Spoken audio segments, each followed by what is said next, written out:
Professional wrestling is the one true sport. Other sports have their share of intense, dramatic moments, but nothing can compare with professional wrestling.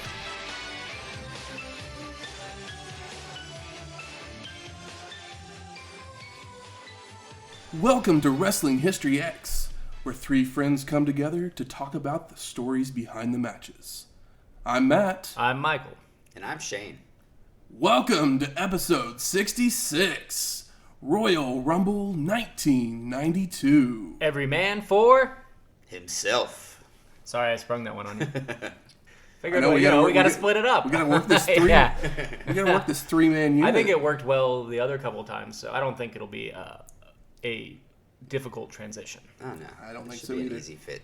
So we had so much fun with Shane a couple weeks ago that we just asked him to come on permanently and join us and make this a three-man crew going forward. I feel bad for Matt because he's still gonna probably talk just as much, and you'll just have to hear me less.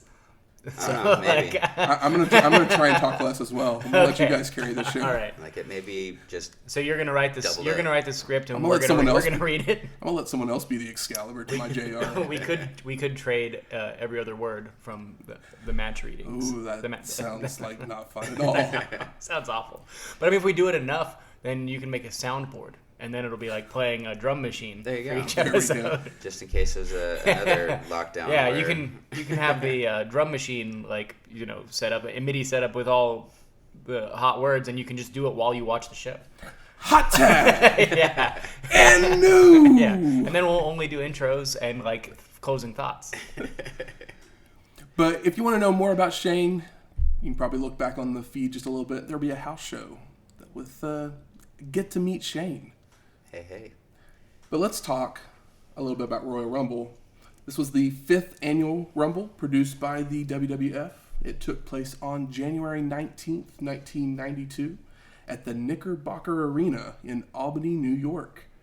The attendance was 17,000 people and the buy rate was 1.8. Is this the first time we've been in Albany? I believe so. Albany it seems like the right place. It's basically like the Midwest of New York. It's the where all the hillbillies live, right? I'm not going to. I'm in for Oklahoma certain. City, so I can use the word hillbilly. It's fine. Well, it's better, if you've ever watched Ozark, it's better to use the word hillbilly than rednecks. Oh, okay. Yeah. I have not. That's true. I've only heard good things. So yeah, I'm glad I chose the right one. 17,000 in attendance, huh? Wow. That's a sellout, There was a right? little gathering Is that a sellout? not too long ago here in Oklahoma that Oh yeah. hoped for numbers close to that size, but That would have been a sellout, Yeah. but yeah, we're not gonna mention any names. So huge. Not too huge. But other things that happened around the same time as the Rumble, Sasha Banks would be born a week later. Hey, Anyone loving the legit boss? We all like the boss. I do. Right? I wasn't sure what to think of this last little comeback, but it's starting to grow on me now. The Sasha Blue is starting to shine through. Oh yeah, I haven't really watched. Is she a tag champion at the moment? She's the women's tag champion. She's actually challenging Io Shirai. Oh, I want to see that. First, when this comes out, she will have already challenged Io Shirai for the NXT women's belt. That's cool. I like that they're doing that with the women's division because it's not as big. Then you get to see things like, Io Shirai versus Sasha Banks instead of having to wait until she gets pulled up or gets pulled up too early and then gets lost in the shuffle. So I'm totally behind all that. Hell yeah! I mean, they basically just made Sasha the new Charlotte because Charlotte's hurt. So. Oh, okay. That's fine too. Yeah. We'll just throw Sasha on all the episodes of everything at this point. Yeah. She had plenty of time off. She was it's like, isn't she also challenged, or did she already challenge for Asuka? I think she challenged. Yeah, she challenged Asuka just this past week on Raw. Yeah. I want to see all those matches. I'm down. Yeah. I'm all for that. And of course, we're building towards her and Bayley breaking up, which I think they were going to totally do at SummerSlam, but now it's not going to be. I mean, they've tried that a few times. Remember when they went to therapy together? I think that was the last time that I was watching those shows regularly, and I was like, oh, the new team. And they would they would do that segment every couple weeks, so you just kind of forgot about it, and it's like, if you're gonna do it, do it. Hug it out. Yeah. But also a song originally recorded in 1974, then first seen as a duet in 1985, would hit number 1 on the charts in 1992. Don't Let the Sun Go Down on Me by Elton John and George Michael. So you're saying that it's who originally recorded it in 74? It's originally an Elton John song. Yeah. Okay. And then they did a duet at Farm Aid in 85.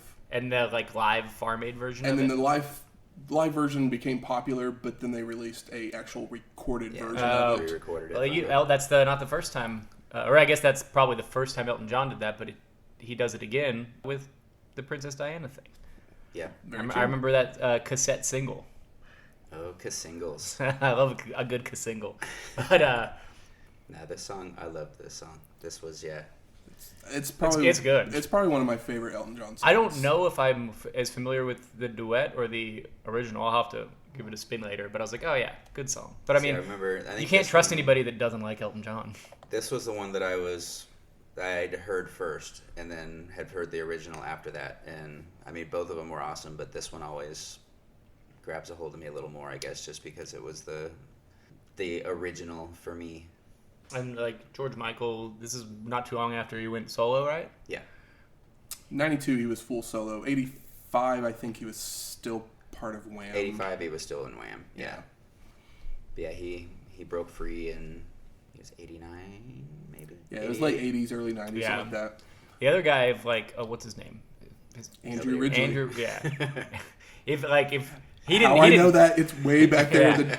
Yeah. He didn't do a whole. I imagine he probably didn't do a whole lot afterwards. But if he still just made mad residuals, he really came out on top of it. I would love more than anything or something like that to have a couple of big hits or be in one thing, and then just fade into obscurity and just keep getting residual paychecks. Yeah. The sounds wonderful. Wham bam. Thank you. Bam. Thank you, George Michael. Well, speaking of duets, the first match is a tag match? Is that where you're going? First match is a tag match. Let's talk the Royal Rumble. There we go. Vince McMahon narration over the Royal Rumble logo before photos of the participants fly across the screen. We got Gorilla Monsoon and Bobby the Brain Heenan as they welcome us to the show. And they remind us that the World Heavyweight Championship is up for grabs in the Royal Rumble. Remind me again why it's vacated. Because Jack Tunney, the one good thing that Jack Tunney ever did, after Hogan had beaten Undertaker at this Tuesday in Texas. This Tuesday in Texas? This Tuesday in Texas. This Tuesday in Texas. He had decided that too much shenanigans had happened between Undertaker and Hogan, between that match and the Survivor Series match, that he was just like, we're vacating the title and we're going to put it up for grabs in the Royal Rumble. And everybody's got a fair shot. At least 30 of them. If you kids can't get along, I'm taking your toys away from you. Yeah, sorry, Beverly Brothers. But we get our first match of the evening, the Orient Express of Kato and Tanaka with Mr. Fuji versus the new foundation of Jim Anvil Neidhart and the Rocket, Owen Hart. The Rocket. No? That's what they call him. I mean, yeah. It's a name. Does Fink just give nicknames away, I think, it's not, at times? Sometimes I wonder. I doubt he was, going rogue here. And was like, he's the Rocket now. We haven't seen Anvil Neidhart since WrestleMania 7, which was episode 54. The Orient Express since Royal Rumble 1991, which was episode 52. And Owen since WrestleMania 5, episode 28, when he was the Blue Blazer. Oh, I guess that was the only. I was trying to think. Is this the first Owen? But we only saw one Blue Blazer match so far, right? I think we've seen two. I think he was in a Survivor Series as well. Oh yeah. Well, he probably didn't have a whole lot of time to shine there. He blazed a trail. Yeah. Owen and Kato trade wrist locks to begin until Hart goes for an O'Connor roll, but Kato holds onto the ropes. Kato starts running him, and Owen arm drags him over into an arm lock and bends the arm back to stomp on the elbow. Gorilla brings up the Rockers breaking up, so Marty won't be able to compete in the Rumble as he has a concussion and some contusions. He got through that window. Luckily, we get to see that later on. Yeah. I was kind of worried they weren't going to show it. Yeah, it's It's iconic. such a classic moment. It's something, Yeah. if you have never seen it, you need to YouTube it or pull it up on the old WWE network and have a watch, because it's a classic piece of history right there. Kato has Hart with his shoulders down in a test of strength, with Owen continually bridging up onto his head to avoid the count. Powers his way up and then leaps up to the ropes, drops down into a sitting position, and then backflips out before hitting a hip toss and a hurricanrana for a 2 count. And the show has begun. I think I literally saw this, paused, went on Twitter, and went, hot take. Is Owen better than Brett? I mean, Owen's got a different skill set. I don't know if Owen's leading people to matches quite like Brett is, but he's definitely got more enjoyable high spots. You can definitely tell Owen spent some time in Japan. Yeah. Yes. With some And of it's these- crazy that Owen's like a big barrel-chested guy, and him doing these flips and stuff just feels almost wrong. Like he looks a little big for this. But I mean, when your brother is Bret Hart, you have to take it up at least 5 notches just to Yeah. be noticed, I'm sure. I mean, hell, you had to wrestle in a mask for the first run of your career, but yeah. True. Owen, his moves were always, I don't know, just like fresh and exciting. I don't know. Yeah, After you can watching totally Bret feel for all it. those years, Bret's routine became very routine, where he would do the same 5 moves same of doom. spots. Yeah. And with Owen, you didn't really know what you were going to get, because he Yeah. had 5 different 5 moves of doom that he could flip on at any time. That just kept it exciting. Also, I was like, is one of the Orient Express is one of them missing? Because one of them's in a mask now. They used to not. That's He- Kato. that's we, Kato? We saw him In a mask before? the last time. Okay. Yeah. There used to be a different member of the Oh, Orient okay. Express. All right. Yeah, What's it makes it difficult? Yeah, Sato. Yeah, it was Sato. Yeah, they. I miss the originals. They never actually say their names, so it's like okay. I know these two had history in the past, but I miss the OG OE. Neidhart's in with the arm lock before just throwing Kato across the ring. Goes for a hip toss, but is blocked, so Anvil turns it into a clothesline. Kato retreats to tag in Tanaka, tries to body slam Neidhart, which the crowd gets a good laugh out of. But Anvil just shoves him off, no-sells multiple shoulder blocks, and the Foundation then hits a double-team spine buster, second rope elbow drop for a 2 count. And they have the most wonderful gear on, by the way. The new Which- Foundation. The new ones? foundation. The new foundation does. Yeah. They're wearing like neon green parachute pants with like checkerboard print. Yep. It's incredible. Yeah, I think I've got that written down. Yeah, Here too. it looks like a trapper keeper. They're basically wearing like a really flowy trapper keeper. And what's sad is this look continues on for a while. I mean, I Yeah. know it's I mean, I get they can't just do vintage black and 90s pink with again.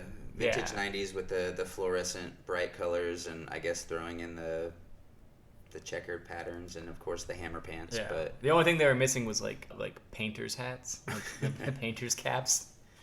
Backbreaker and headbutt from Owen, but Tanaka with an eye rake, Irish whips Hart, which he leaps up to the second rope, backflips over a charging Tanaka and delivers a back body drop, an enziguri, and a double team Irish whip aided Anvil shoulder block. Kato jumps in the ring to attack Neidhart from behind, and the Express with the Irish whip, but Anvil bounces out of the corner with a double clothesline, a double noggin knocker, followed by Hart with a flying crossbody onto them for a 2 count. Kato starts running the ropes, Owen with a leapfrog, followed by a leg lariat on Kato's way back, and a vertical suplex before trying to take his mask off. Hart starts running the ropes and ducks a back elbow, but then Tanaka gets a knee into his back from the apron. You think Owen Hart was just trying to do him a favor now that he had his mask off? He's like, hey man, I promise you're gonna have so much more fun without this on. that's right, you be you, dude. Yeah. Owen starts fighting with Tanaka when Mr. Fuji hits him across the chin with his cane to lay him out. Kato and Tanaka continue the attack with chokes, throat chops, a savate kick, flying back elbows, guillotines on the ropes, headbutts, and a hard Irish whip chest first into the turnbuckle for a 2 count. More Tanaka offense by slamming Owen's head into the turnbuckle and has an Irish whip reversed, but Hart runs right into a savate kick from Tanaka. Snapmare and a side headlock to wear his opponent down from Kato, but Owen escapes with elbows to the chest and starts running the ropes, ducking multiple clotheslines before jumping on Kato's back for a crucifix pin attempt for a near fall. Tanaka doesn't allow Hart to catch a break as he comes in with more throat chops, savate kicks, wishbone headbutt, but Owen starts firing up with multiple shoulder blocks until Tanaka hits a flying forearm for a 2 count. Tanaka Irish whips Hart, then charges into a big boot. Owen follows with a face plant, starts crawling to his corner, so Kato jumps in the ring and the ref stops him, which causes him not to see the tag to Anvil, so he disallows it. The Express then double-team Irish whip Hart into the corner, where Fuji has placed his cane, snapping it across the face of Owen for the pin, and the no! Hart gets his foot on the rope. I popped when that cane broke. I was like, oh cane my was god. sick. Yeah. You could hear it. Yeah, you could totally hear it.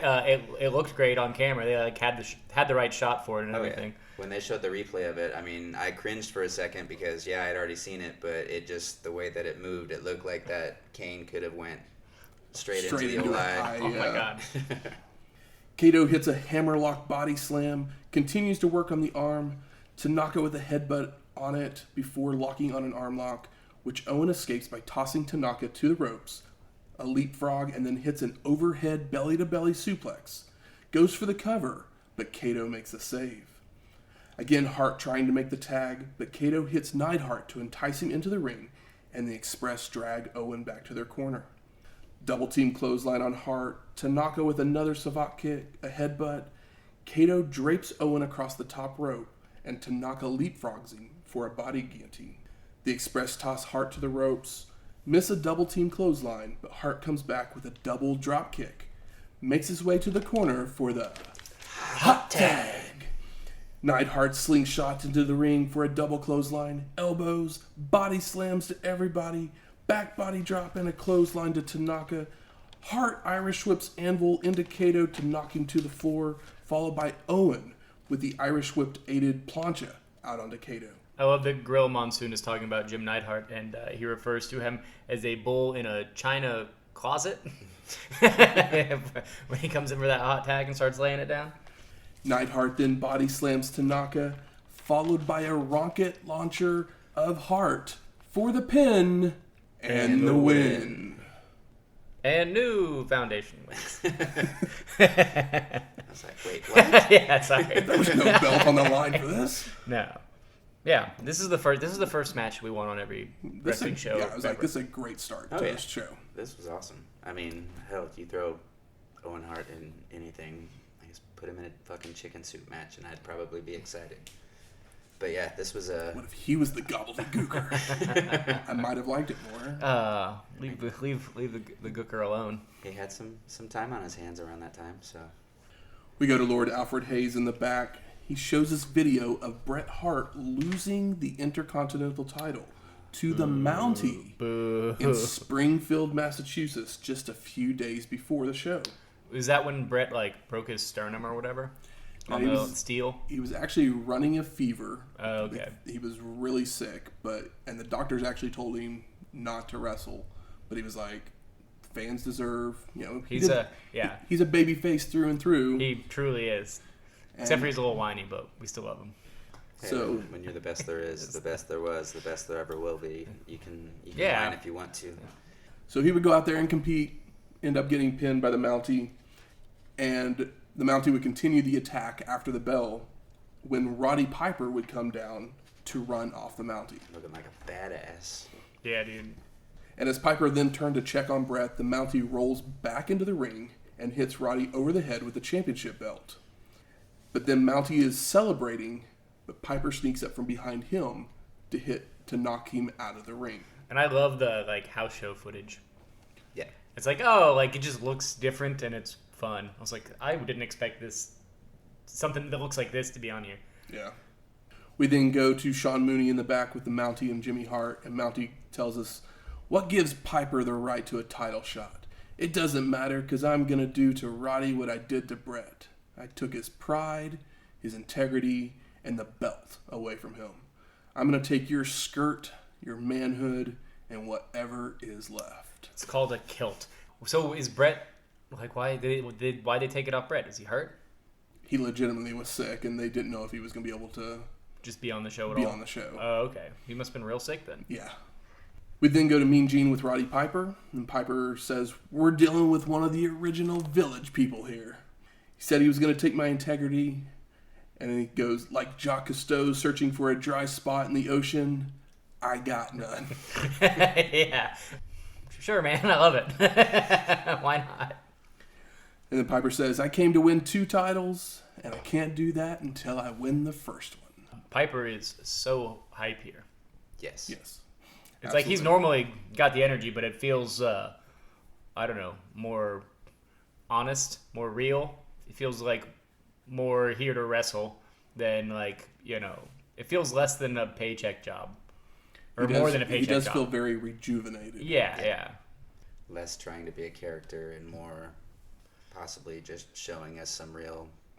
Yeah, it sounds like he cares. Maybe it's because he knows he's going to get to spend some time with Ric Flair. Yeah. They're old buddies. Yeah. So we go to our second match, the Mountie with Jimmy Hart versus Roddy Piper for the WWF Intercontinental Championship. The champion comes out first.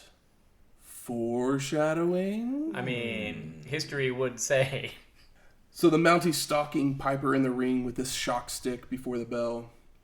But Piper then attacks from behind with the kilt as the bell rings, tossing the Mountie to the ropes, who slides out to the floor to escape, but Roddy rolls out to continue the attack. The Mountie grabs Jimmy Hart to put him in between him and Piper, which offers a moment of distraction for the Mountie to get on the offensive. Back in the ring, the Mountie's choking Roddy, tosses him to the ropes with multiple leapfrogs, looks to attempt a monkey flip, but Piper just drops down with a falling fist before running the Mountie into multiple turnbuckles and a bulldog. Makes the cover for the pin, but the Mountie gets his foot on the rope. Roddy's tossed off to the ropes from a side headlock, only for Hart to grab his feet. When he turns, the Mountie comes in from behind with a double axe handle. The two men start slugging it out when Piper misses a drop kick, so the Mountie takes over with a half Nelson smash of the head into the turnbuckle and a flying back elbow for a 2 count. Flying back elbow is not putting anybody down. The Mountie throws Roddy to the outside, and when he makes his way back to the apron, Piper delivers a shoulder block and a sunset flip for a 2 count. Roddy with a back body drop, shot to the gut, atomic drop that sends the Mountie over the top, but he holds on and skins the cat to come back in. Charges at Piper, who's dealing with Jimmy Hart up on the apron, but Roddy moves at the last second to send the Mountie into Hart, locks the sleeper on, and the ref calls for the bell. It's a flash finish without a pin. So that makes Piper And new! Post-match, Hart runs into the ring with the shock stick, but Piper grabs it away from him and begins to zap the Mountie with it. Got to. This would be Roddy Piper's first title with the WWF. Crazy. That's kind of wild. I mean, like, I assume he wasn't a WWF guy, was he? Or was he working NWA or He was NWA AWA at that point? Up until Yeah. like 83. So basically all we've 85 or seen, so. all we've really seen of him is WWF, but that's not where he shined. That's why he tried to make all those action movies. One of them's good. He ends up having the belt.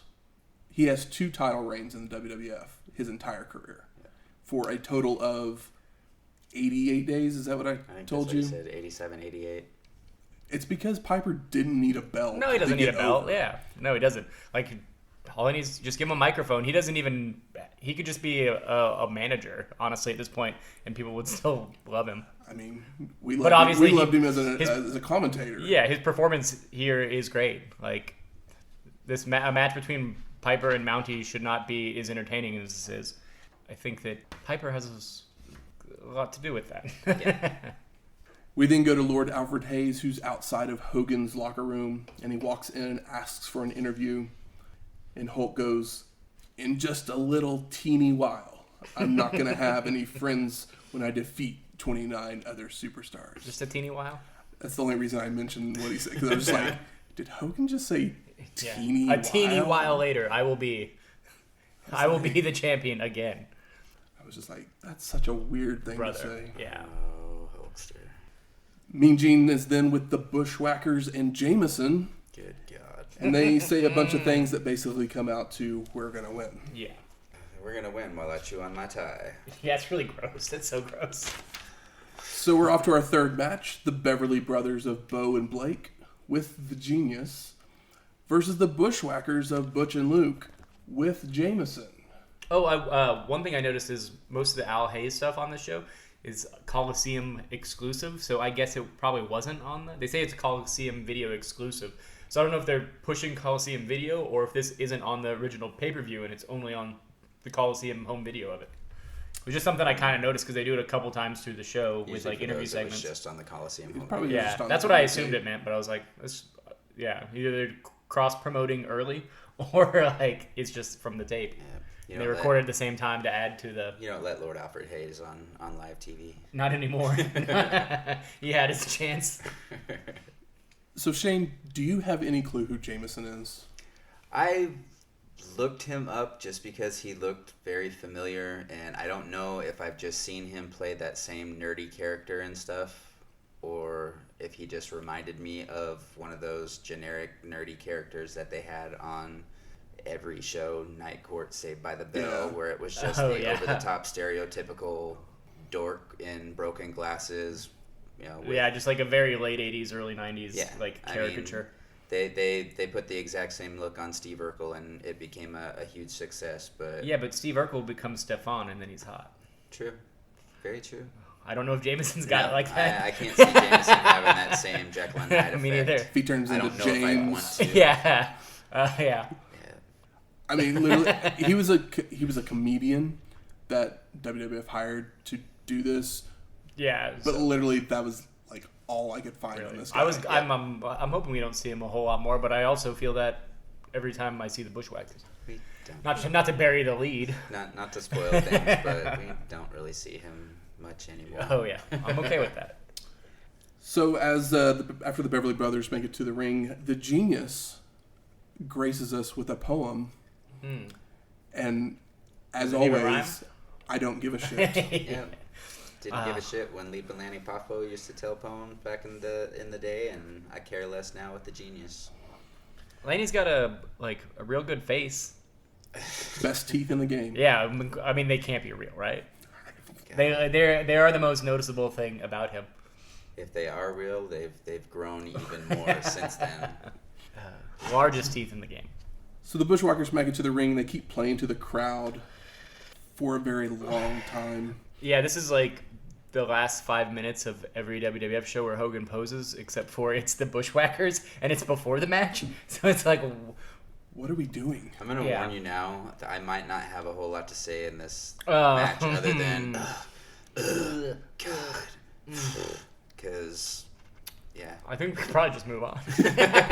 But Matt's not going to let us. No. So let's get to it. Got to take the bad with the good. Uh-huh. Blake slaps Butch across the back of the head, but then the Beverlys roll out to the floor. Once back in the ring, the Beverlys start working on Butch with chokes and stomps and tosses the Bushwhacker to the ropes, where he ducks a clothesline and turns and begins to bite Blake's ass.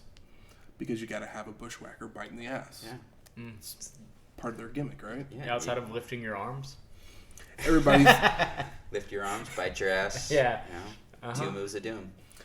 Everybody's in the ring, and the Bushwhackers run the Beverlys into each other and then hit stereo forearms to clear the ring. Beau comes in, asks for a handshake, so Butch asks the crowd if he should, but never gets the chance as Beau hits him from behind with a double axe handle. Butch counters an Irish whip with a knee to the gut and a running bulldog. Everybody's back in the ring, and again the Bushwhackers run the Beverlys into each other, followed by a double clothesline on both brothers to send them out to the floor. Beau tries to sneak in behind the Bushwhackers with a double axe handle, but they turn in time to force him to escape back out to the ring. So Blake tries the same thing from the other side, but they turn in time to avoid that tack as well. They do everything twice and slowly in this match. So I second that. They chase him out. So again, Beau tries to come in from behind, but the Bushwhackers at least wrangle him in this time. Yeah, the Bushwhackers only learn to wrestle in threes. So like after the third time, we know to go to the next thing. We do that one 3 times, we go to the next thing. We do that 3 times. And they've just got it like written on the inside of they've got it written on the inside of their arm. So that's why they lift it up. before the match for so long. They gotta read. So they can remember. They can read the match. To those of you listening, if you want something as equally as exciting as this match, go around and turn the light switch, every light switch in your house, on and off 3 times. Oh yeah, well, that's pretty good. Beau reverses the side headlock to toss Butch to the ropes and misses a clothesline, but Blake goes for a knee to the back, only for Butch to stop him, punch him off the apron, while Beau goes to hit from behind. But Butch ends up throwing him to the ropes, and Beau goes out to the floor for the Beverlys to regroup. So we're now like 7 minutes into this match, and we have literally done nothing. The best thing that happens here is Bobby Heenan making fun of Jamison. There's a joke about him it's like, oh, his parents never got divorced because nobody wanted custody. I was like, that's so brutal, and I love it. But there's a few others, but that was the one that stuck in my mind. Luke pokes Beau's eye on the floor. Blake jumps into the ring to hit Butch from behind.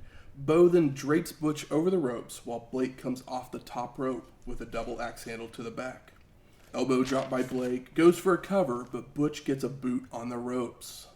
Did anybody need a Bushwhackers boot on the rope to get out of a pin? No, I think the most... Could we just not have kicked out? The most upsetting thing is that the Bushwhackers are over. Like, they get pops all the time. Which I have no clue how. I mean, kids, I guess, they're like, it's goofy, it's funny. Like, it used to anger me as a kid going to live shows where the Bushwhackers were there and people cheering for them because it made absolutely no fucking sense. That's why you're here, Shane. You've got 9 years old. It's good to know that there was some 9-year-olds out there that weren't doing that dumb thing with their arms. No. I appreciate you. The Beverlys start working over Butch with double teams, a backbreaker by Beau, jumping headbutt for a 2 count. Beverly's drape Butch over the ropes again, and this time Blake leapfrogs Beau to land across the back. A running knee drop, tosses Butch to the ropes but ducks his head, allowing himself to be kicked in the head. Blake is holding on to Butch to keep him from tagging when Beau comes in with an elbow drop, a rubber band slam, more chokes, and a clothesline.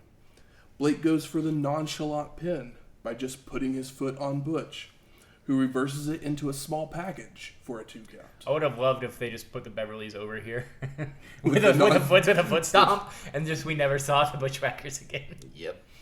Blake then tosses Butch out to the floor, and Luke marches his way over to help out his fellow Bushwhacker, but the ref stops him, allowing the Beverlys to continue their attack.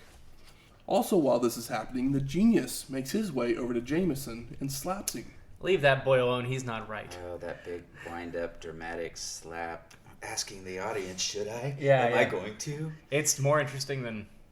The match? What's in the ring? I mean, yeah. Maybe, yeah, just because it's something different, I guess? Yeah.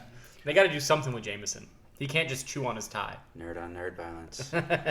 Back in the ring, Butch's head slammed into a turnbuckle, Irish whipped hard into the opposite corner, and Beau comes off the second rope with a double axe handle. Makes the cover, but Luke makes the save. Beau with a neck breaker, leg drop, Blake with an Irish whip and charges in, but Butch charges out with a clothesline. Begins to make his way to his corner for the hot tag. Luke in with a gaggle of punches, forearm, clothesline on Beau, clothesline on Blake. Luke then using Beau's head, hits the battering ram on Blake to send him out to the floor. A flying forearm from Luke to Beau makes the cover, but Blake is back in time to make the save. You said gaggle, and I was like, you know what? How the British Bulldogs have their bulldog and Jake has a snake. I think that I would appreciate the Bushwhackers more if they came out with a goose. They just had one goose on a chain, and that was their manager, and they just tied it to the corner. Because then we get real comedy. Oh, the possibility. As long as Lanny doesn't come over and slap it. Yeah. I'm saying that Jamison would be better off as a goose. Butch then double axe handles Blake out of the ring while Beau reverses an Irish whip to send Luke to the ropes, where Blake grabs his feet to trip him up. Beau with an elbow drop. Butch makes the save on the pin attempt, but then Blake is up on the top rope and looks like Luke is going to press slam him off. But Beau hits him from behind, so Blake comes off with the top rope double axe handle for the pin and the win. Okay, the goose is tied up in the corner. When they go out to the floor, they go talk to the goose, it's their manager.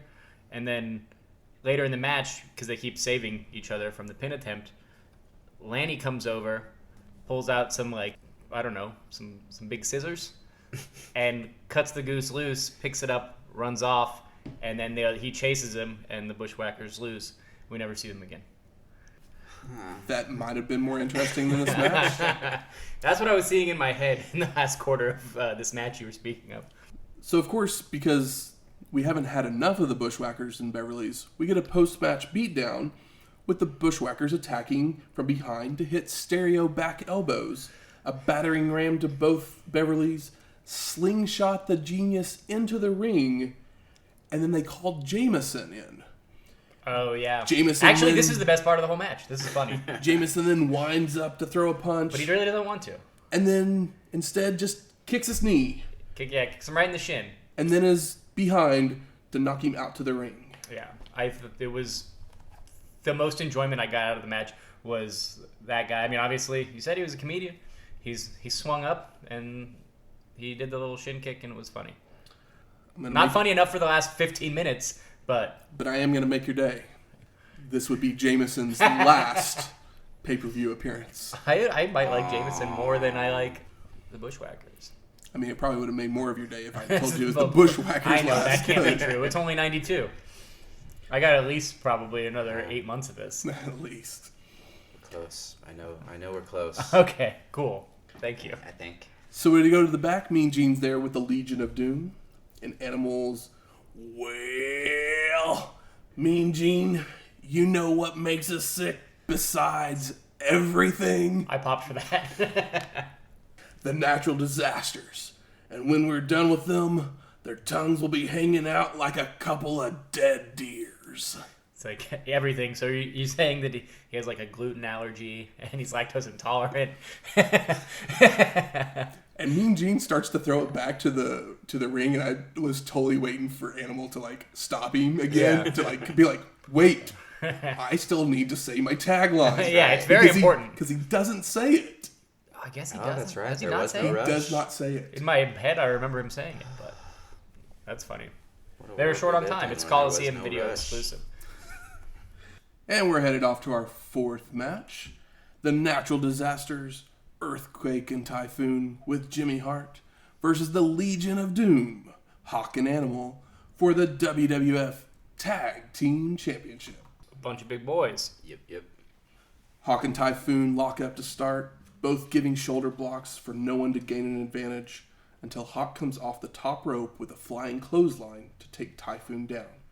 Goes for a cover, but Quake makes the save, only to receive a slap across the back of the head from Hawk. Hawk and Earthquake then have a man-on-man stare down. Road Warrior hits a drop kick, but that doesn't faze the big man. And then Quake attempts a drop kick of his own, but Hawk just sidesteps it and hits a falling fist. Animal comes in to stare down Earthquake as well. Then Quake tosses him to the ropes, ducking a back elbow, a clothesline, comes back, and the two men hit clotheslines on each other for a double knockout. Animal tries for a body slam, but Earthquake is too much and lands on top of him for a 2 count. It's nice to see like Animal or Hawk fail at anything they attempt to do, because It's it's the just like first time in their entire career. It's weird that they sold something like that. But I mean, might be the first time they've lifted somebody as big as Earthquake. I don't really remember them ever fighting anyone that's like huge. No. Yeah, I mean, he had their tall people that they went Because against. NWA but- was never full of big men. Yeah. They were kind of the big men Totally. in NWA. Yeah. So When Earthquake and Typhoon got together, that was cool to watch because, I mean, we didn't have any of the spoiler opportunities back then, so we just got to watch it play out on TV with, the way it was scripted, and yeah, seeing the two of them come together, it was just, you'd had the Twin Towers before, who were two big guys, but there was just something different about Earthquake and Typhoon just because they could actually move. yeah, they're gigantic and they can move. Like we've seen Earthquake, we've praised Earthquake a bunch, but for some reason when he stood next to LOD, I was like, oh, like I finally realized how big he truly Yeah. was. It's like I always could tell he was big, but for some reason he just seemed even bigger standing next to Legion of Doom. Yeah, Tugboat sucked, but Typhoon was once great. he got Yeah. him a mean streak. Yeah. Also, the Earthquake and the Natural Disasters gear is fantastic. Yes. I love it. It looks so good. The Disasters then hit an Irish Whip aided avalanche splash. Typhoon tries for another one, but Animal gets a big boot up and charges out of the corner with a clothesline. Hawk and Typhoon hit clotheslines on each other, but both no-sell. Another try from the Road Warrior, another no-sell. Hawk then comes off the ropes one more time for a crossbody, but Typhoon catches him and delivers multiple backbreakers. Oh, where he keeps lifting him? Yeah. It's really cool. I don't know if I've seen that before, but it was real cool here. Especially never saw it On LOD. On LOD. Yeah. It's like nobody should be lifting them like that. So it kind of feels like there's a chance here. A hard Irish Whip to the corner by Typhoon, snapmare, elbow drop by Earthquake. The Disasters are working over Hawk's back with body guillotines, slams into turnbuckles, and a bear hug. Hawk looks to escape with right hands and a headbutt, and goes to come off the second rope with a double axe handle, but Typhoon catches him again and places the Road Warrior right back into the bear hug. More back work by the Disasters. Quake just steps on Hawk multiple times and locks on the bear hug himself, and the Road Warrior is fading. I love when people just stand on each other in wrestling. I don't know why. It's just like the amount of like lack of like effort and like disrespect. It's just I always enjoy it. Won't stand on you. Yeah, it's like I'm just gonna walk over you. Earthquake with the Irish Whip and charges in with an avalanche splash, but Hawk moves at the last second, comes off the second rope with an elbow to the head before crawling to his corner for the hot tag. It's like a hot-ish tag. Animal with the flying shoulder on Quake begins to work on Typhoon, but Earthquake is back up to stop the momentum. The Disasters go for a double team back suplex when Animal floats over and starts running the ropes, ducks a double clothesline, and returns with one of his own that sends both Natural Disasters out to the floor. Such a shame.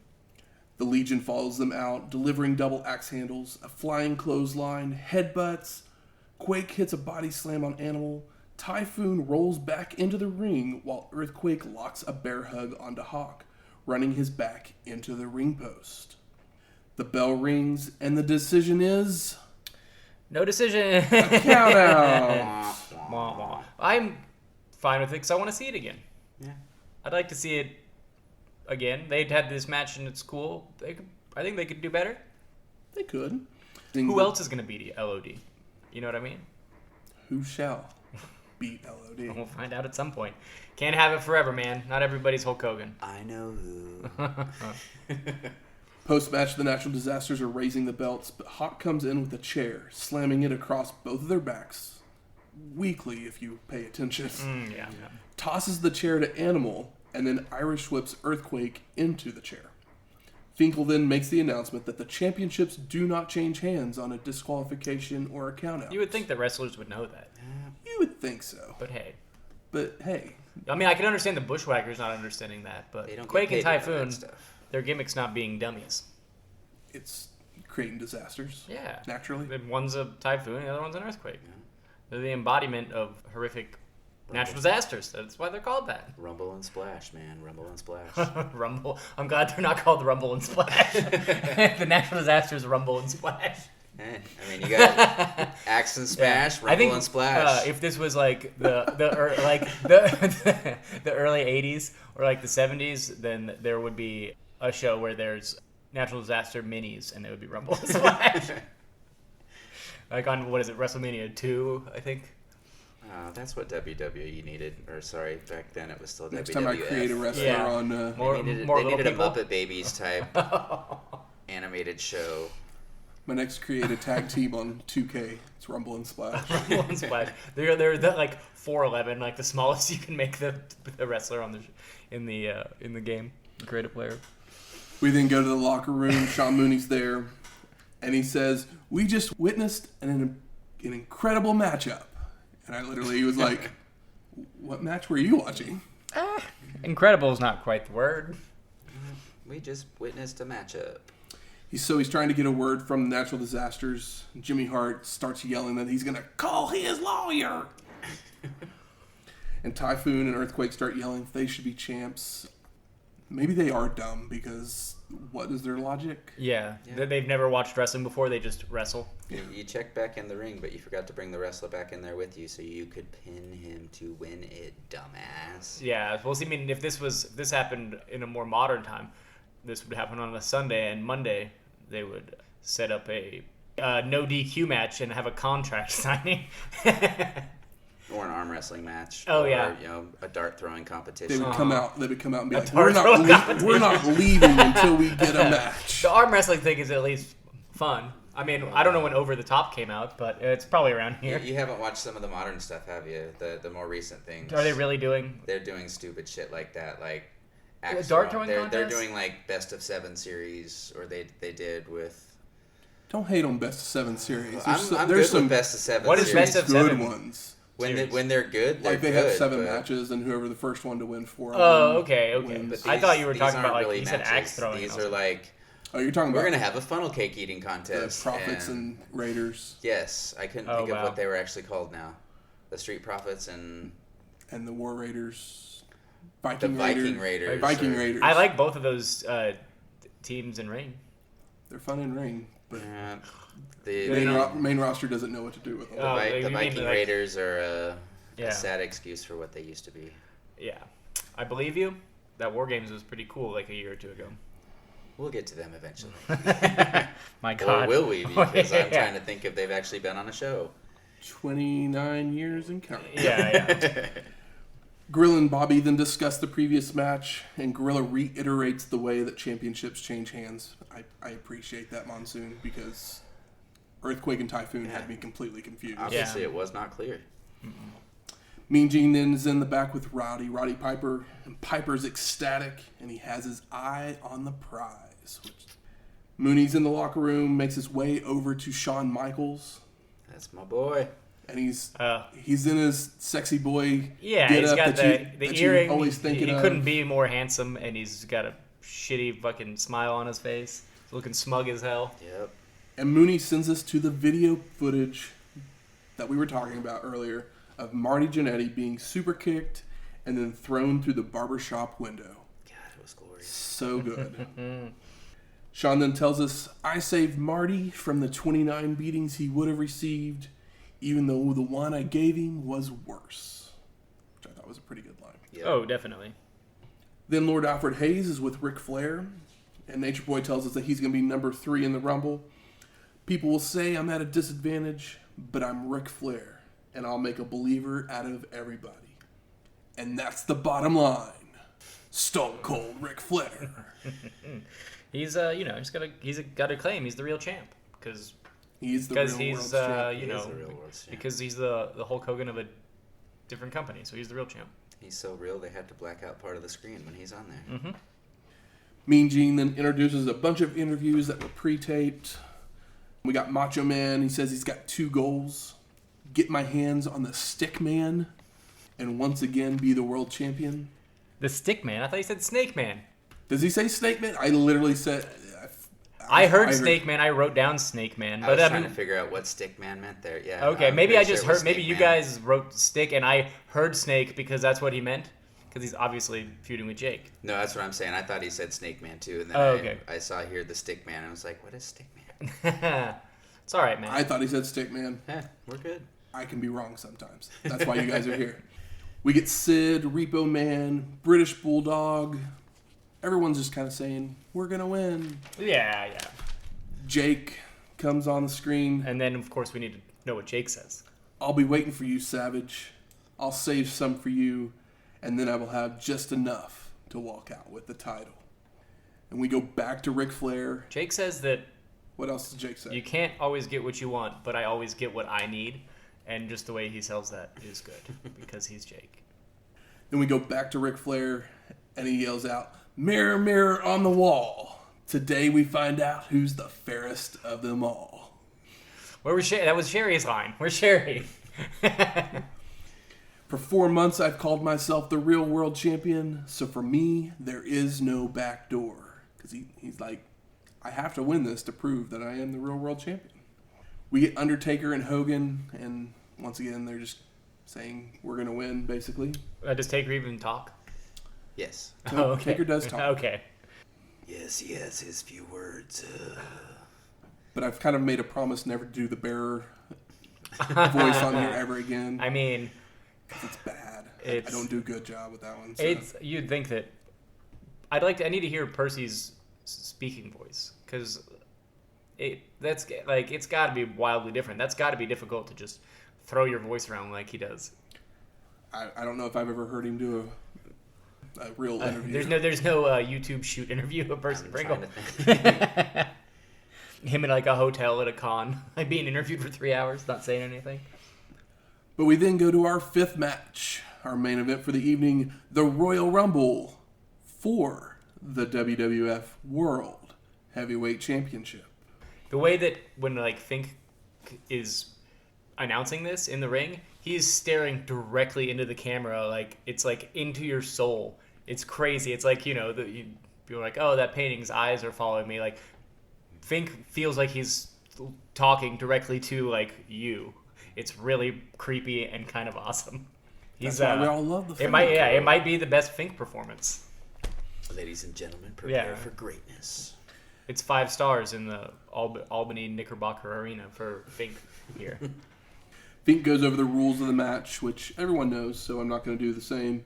Oh, no, never mind. That's the NWA. Yeah. Everyone has to go over the top. Participants must be thrown over the top this rope. is just over the top rope. Over the top Both and your feet feet on the touching bottom. the Yeah, floor. both feet touching the floor. So the amount of apron saves probably should have been our over-under here. Probably. Because some people just live on the Or apron for this skinny show. cat. We did have a atomic drop bet. He did. Did you count them? Oh, I did remember that. I did count them. Yeah. But I did change my number last week. You.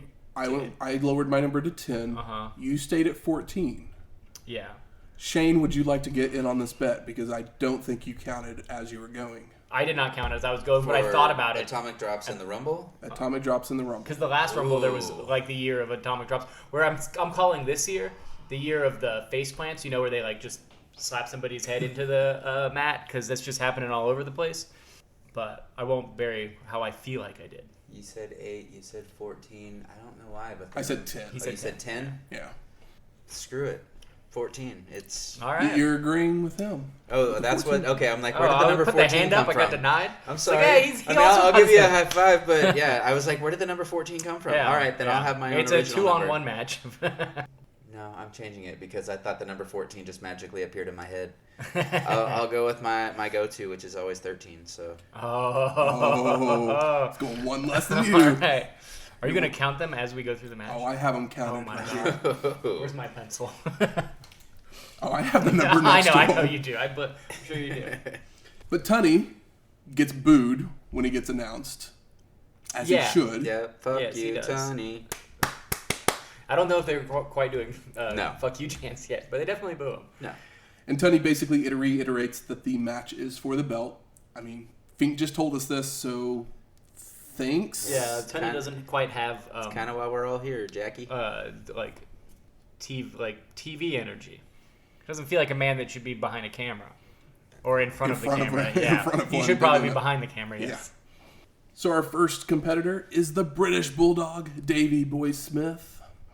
And number 2 is the $1 Million Man, Ted DiBiase, Money, money, money, money. Sorry. with sensational Sherry. DiBiase jumps in the ring and attacks Davey Boy immediately, but the Bulldog Irish whips $1 Million Man and charges right into a back elbow. DiBiase slams his head into the turnbuckle, hits a clothesline, a vertical suplex, a gut wrench suplex, a falling fist, another vertical suplex, and throws Davey Boy over the rope. But the Bulldog lands on the apron, comes back in, and clotheslines $1 Million Man over and onto the floor. This is the most big shit moves we've seen DiBiase do up to this point, and he just gets in there and just does a bunch of cool. I always want to see DiBiase actually have a wrestling match because he's just been a character and we know he can wrestle. So I was like really stoked to see him go in there and just drop a bunch of big ass moves on arguably like the biggest dude, the biggest scariest dude in the company at this time. And then Davey Boy comes in there and just lays him out with a beautiful clothesline.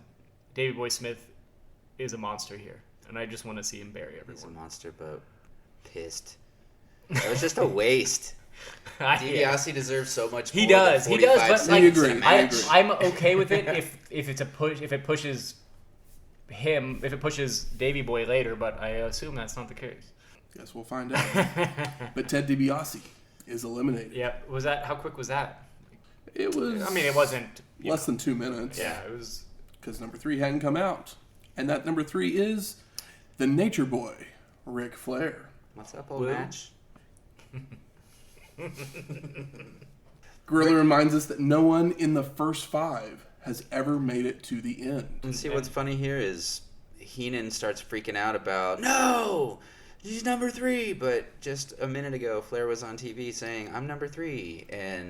But that plays into, it was a Coliseum exclusive. Oh, really? Because I literally was just like, why doesn't Heenan know that he was number... because Heenan started doing that, and I was like, why doesn't he know he was number 3? Yeah. He just said it in an interview. Same. Because I totally missed the Coliseum exclusive thing. Oh, yeah. I just thought it was weird. I mean, that they pointed it out. But. So we get some styling and profiling from Nate. But the Bulldog ends up press slamming Flair. The Nature Boy Irish whips Davey Boy, but the Bulldog charges out of the corner with a clothesline. Davey Boy again tosses to the ropes and ducks a back elbow and comes back with a clothesline, and it has Flair begging him off. But the Bulldog picks him up and places him over the ropes, but the Nature Boy holds on and rolls back into the ring. Number 4 is one half of the Nasty Boys, Jerry Sags. The military press of Ric Flair and doing reps with Ric Flair. Come on. I want Davey Boy to go to just rip Piper in half for the IC title tomorrow. We'll see more Davey Boy later this year. Okay. Yeah. That's good. Guaranteed. I need to hear that.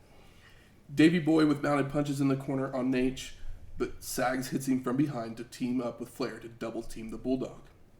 After an Irish whip, Nature Boy and Sags go for a double clothesline, but Davey Boy charges out of the corner with one of his own to take him down. The Bulldog grabs the Nasty Boy, tossing him over the ropes, only for Sags to hang on and get back onto the apron. But Davey Boy then drop kicks him off onto the floor, and Jerry Sags is eliminated. Big ol' shrug from me. Yeah. Flair is then Irish whipped to the corner and then given a power slam by the Bulldog. Number 5 is Haku. Big Haku fan over here. This is the last time we saw Haku was at WrestleMania 7, which was episode 54. So it's been a little over a year or so. The more Haku, the better. Bring it on. Was that a Colossal Connection match, or what was that? WrestleMania 7. I think it was just a... No, that was WrestleMania Was that 6. when he was doing, like the Andre stuff? Yeah. I think so. The Islander goes right after Davey Boy with a headbutt. Flair joins in for a double team, only for Haku to start attacking the Nature Boy as well, until Nate rolls out to the ground to regroup. I love how Haku is stalking Ric Flair, but still has time to stomp on Davey Boy Smith. Just like walks over him, like I was talking about earlier, and it's just a nice touch. Haku hits a pile driver on the Bulldog. Flair then rakes the eyes of Haku, a running knee drop, goes to slam Davey Boy's head into a turnbuckle, but is blocked and reversed by Smith. Haku's back on the attack to both men, but they get close to the ropes, so the Bulldog back body drops the Islander over the ropes to the floor, and Haku is eliminated. This, I guess most Royal Rumble matches always start pretty hot, but this one keeps it up for a little while. Yes. Number 6 is Shawn Michaels, and listen to those boos. Michaels comes in, starts laying it on Flair, hits a back body drop and a super kick. Shawn tosses Davey Boy to the ropes and misses a clothesline before being press slammed and clotheslined multiple times by the Bulldog to send Michaels over the ropes. But HBK holds on and rolls back into the ring. Can I say how awesome it is that Shawn Michaels' first pay-per-view as a singles superstar, his first interaction in the ring is with Ric Flair, and he ends up being the one who retires Flair years later. Oh man, how fitting! Wow, wonderful. I wonder if they even thought about that when they were doing it. Yeah. And this Michaels, like, he saves himself on those ropes, but, like, he could have totally potentially botched that. He goes a little bit further than he needed to sell that, and, like, it could have fucked up the whole match. But that was... That's why he's Shawn fucking Michaels. Yeah, that's the essence and awesomeness of Shawn Michaels, is he can take it to that almost point and pull it right back. Shawn then hits a super kick on Davey Boy. Flair grabs Michaels, slamming his head on multiple turnbuckles, and begins to try to toss him over the ropes. I could just watch these three guys for the next 20 minutes, probably. HBK escapes, only to be Irish whipped hard into a corner where he is horizontally prone across the top, and is kicked by the Bulldog, which lifts him up to crotching himself on the ropes. And then Davey Boy adds to the punishment by yanking on those ropes. A real fun spot. It just, like, flows real well. Then Nature Boy attacks from behind with a double axe handle to the Bulldog, tries to toss Michaels, who again holds on and rolls back into the ring. Number 7 is El Matador, Tito Santana. With the pinkest pink next to the greenest green. For the ugliest gear. Don't call me Chico. I love you, Tito. Tito comes in like a raging bull, attacking Nate, trying to lift him over until HBK makes the save. Like a bull in a china closet. Exactly. And begins working on Santana. Why didn't we get more... I don't know why I'm even asking that, because I ask a lot of those questions about this time frame. Why didn't we get more Tito Santana and Ric Flair matches? Because I have a feeling they could have had some... Oh, yeah. Some slobber knockers. Yeah, because they're not going to put over Tito, because they haven't. Even his tag team breaking up couldn't get either of them over. Rick Martel got more over. Though the rumor and innuendo is that Tito was was talked about to be champion at one point. I mean, when Hogan was leaving. I'm here for it. Then they had to go the young route, but of course I don't think that's true, but I'm here for it. Davey Boy makes the save for El Matador, and they double-team Michaels until Flair grabs Tito to hit a back suplex. Trap hold by the Bulldog on the Nature Boy to take him to his knees, because, Nature Boy's traps they're fucking huge. If you're going to do a trap hold here, you do it to Davey Boy. I mean, hell, you had him in a match a few minutes ago, and there was no trap hold. What the hell? But Flair escapes with a low blow. Santana slams Shawn's head into multiple turnbuckles, saves Davey Boy from Flair before being tossed to the ropes, and ducks a back elbow, coming back with a flying forearm. Number 8 is the Barbarian. The flying jalapeno, according to Bobby Heenan. And Barbarian. People like Barbarian, right? He's a big dude. He's... Sure. Yeah. Sure. I'm sure they sold a lot of his action figure. I want to say I bought one. You needed somebody to beat up. Tito with mounted punches on Nate. Barbarian goes to body slam the Bulldog over the ropes, but Flair tries to help. Davey Boy holds onto the ropes and rolls back in. Santana then back body drops HBK over the ropes, but again he rolls in. Number 9, the Texas Tornado, Kerry Von Erich. Oh, coming in like a bat out of hell. I know. I love Kerry Von Erich. I need to watch some Kerry Von Erich, in what was his family's promotion called? World Class Championship, WCCW. Yeah, WCCW. I'd like to watch some of that because, here he's got no foot and he's never going to get put over, but I love it when he shows up. I was there when he challenged Mr. Perfect. The Tornado's wrecking his way through Flair. Michaels with discus punches. Davey Boy follows with a catapult of Shawn. And Nature Boy with an atomic drop. Ooh. Number 1 on Von Erich. I think that's the only one I counted. My notes say first AD. And I was like, all right, that's what I remembered. Number 10, Repo Man. No one's safe. Barbarian then gives an atomic drop. Holy shit, back to back. Number 2 to Tito. Tosses him to the ropes. Misses a back elbow, but is then hit with a flying forearm by El Matador. Number 11 is Greg the Hammer Valentine. The 44-minute man. Watch out, ladies. Valentine goes right after Nate, laying in right hands to get a Flair flop. Tornado with the big right hand that sends Michaels straddling the ropes. Davey Boy joins the cause to get him over, and they have him hanging on by a foot. I would say this is like the spot of the show, not the best spot of the show, but the spot that is it gets to the point where there's 5 people just hanging on the ropes, like basically upside down for like 2 minutes. But Shawn is able to make his way back into the ring. Number 12 is Nikolai Volkov, who we haven't seen since Survivor Series 1990. Yeah, so, episode 50. That puts him in the immediate running for a championship battle royal. Yeah, totally. Davey Boy and Tito working on HBK with chops, face plants. Flair with a running knee drop on Valentine, but misses, so the Hammer locks the figure 4 onto the Nature Boy, while Repo Man back body drops Volkov over the top rope. Nice to see old Greg get something in on somebody. And it's the figure 4 on Ric Flair. That's nice. That's called being good friends with Flair. And Yeah. Flair going, I'll give you a spot. Of course.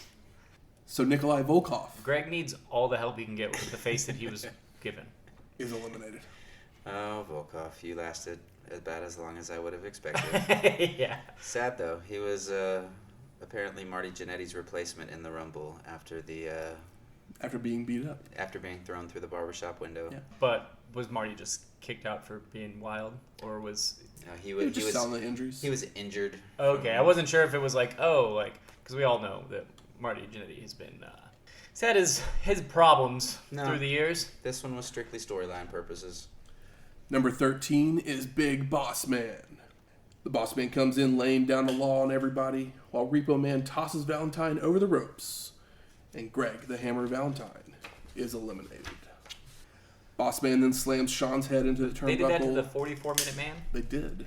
I remember it being crazy that he was in the match for 44 minutes last time.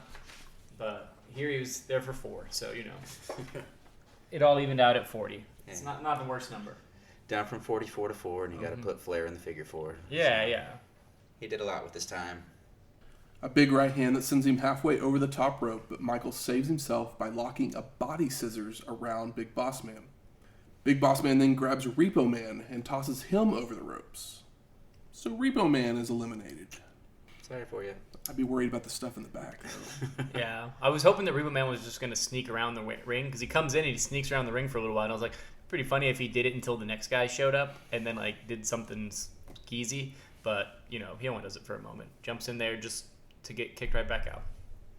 Bulldog's working on Flair with headbutts, while Von Erich slams HBK's head into a turnbuckle.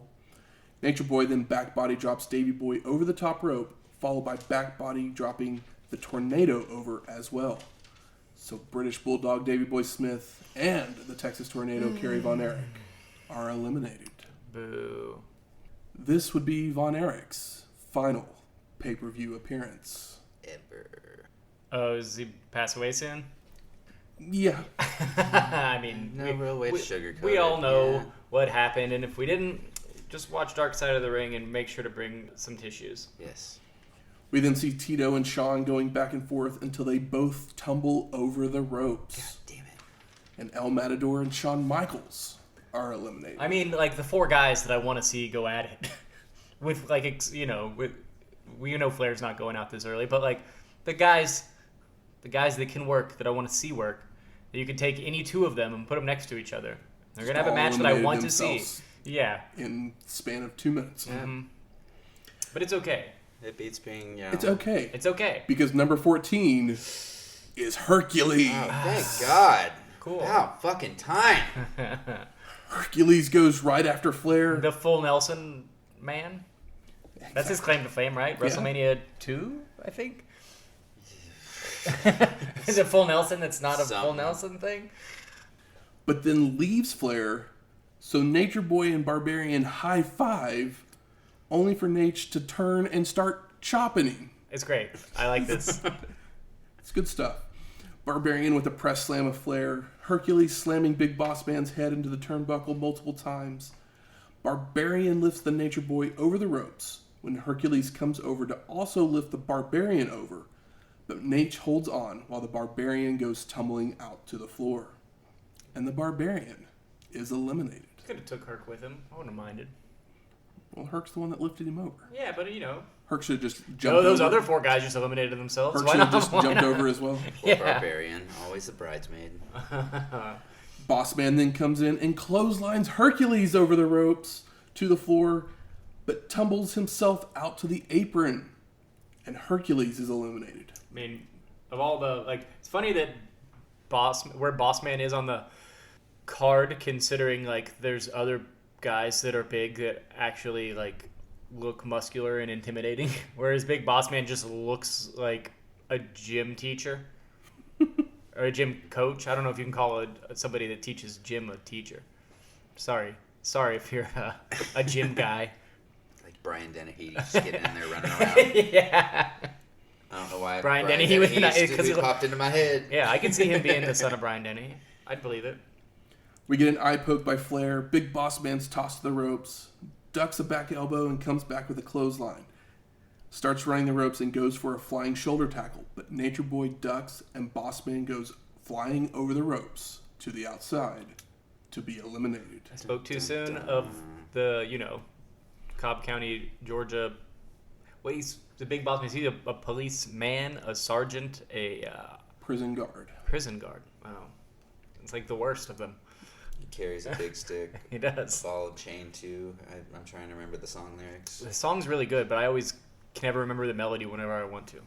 So if you're getting in trouble, he'll be coming after you, serving hard time. Yeah, there we go. Hard time.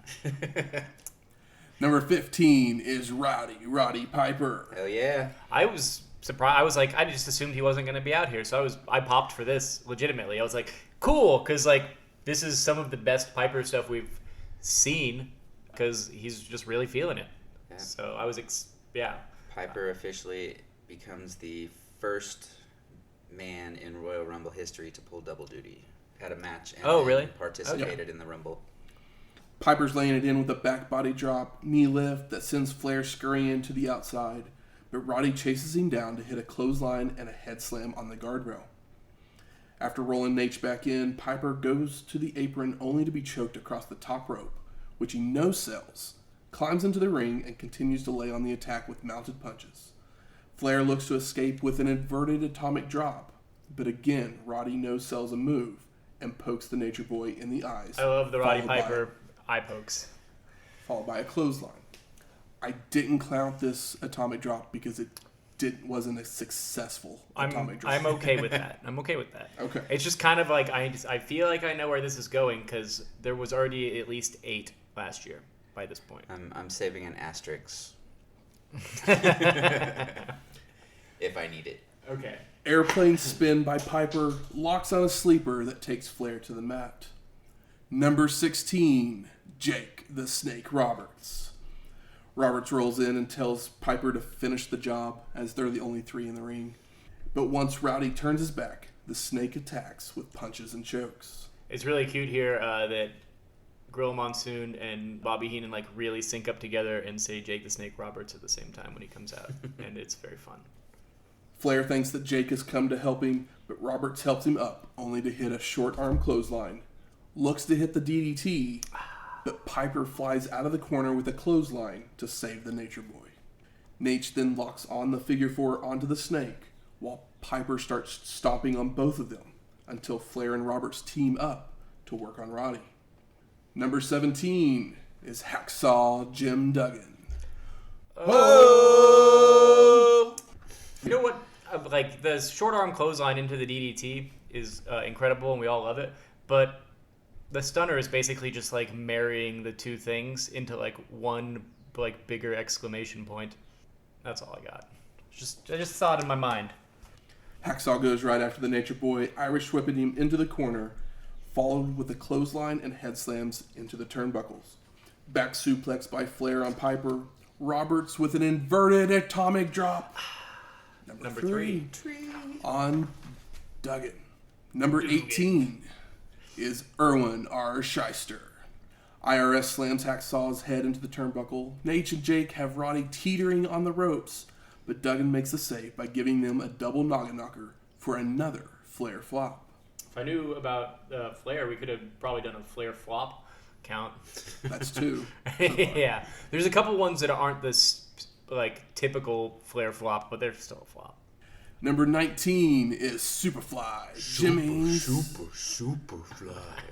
Jimmy Snuka, who we haven't seen since WrestleMania 7 either, episode 54. Snuka's in with a double axe handle on Hacksaw to save Flair, but then gives a headbutt to the Nature Boy and tosses him to the ropes before hitting a chop across the chest. Number 20 is The Undertaker with Paul Bearer. The dead man comes in and punches Snuka to send him flying over the top rope, and Jimmy Snuka is eliminated, and this would be his last WWF pay-per-view as a full-time performer. Okay.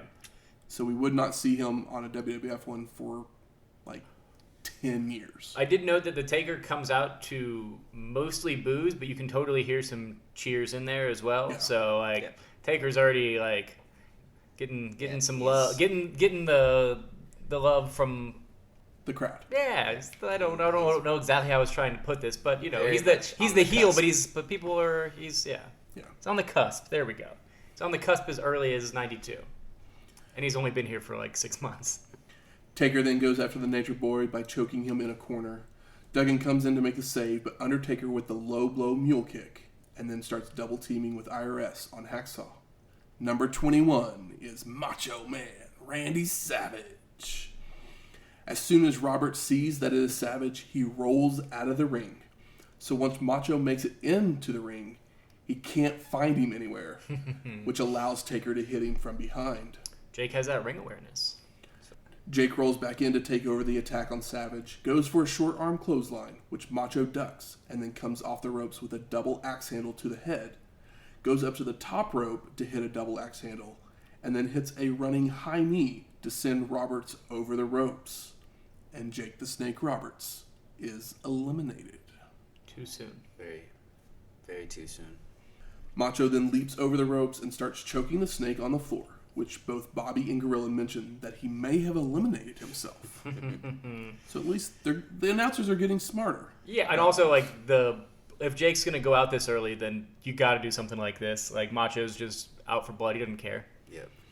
Undertaker then rolls out to the floor and helps Roberts get Savage off by attacking him. Rolls him back into the ring, but Macho just rolls right back out to attack Jake again. So again, the dead man saves the Snake to throw Savage back into the ring. IRS with a head slam of Piper into a turnbuckle, but Roddy retaliates with a Boston Crab on Irwin. Seems like a smart move during a Rumble. Oh, yeah. Yeah, the Boston Crab, yeah. It's not like somebody could just clothesline you immediately.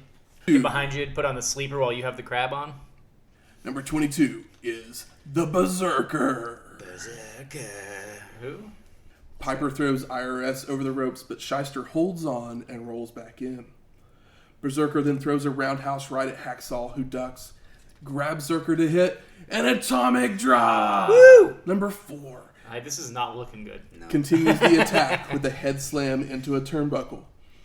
Flair's on the apron trying to suplex Savage, but Macho blocks and reverses into one of his own, followed by Taker and Piper double team choking Nature Boy. But then Undertaker starts choking Rowdy at the same time. Thought this was a great spot. Oh, yeah, totally.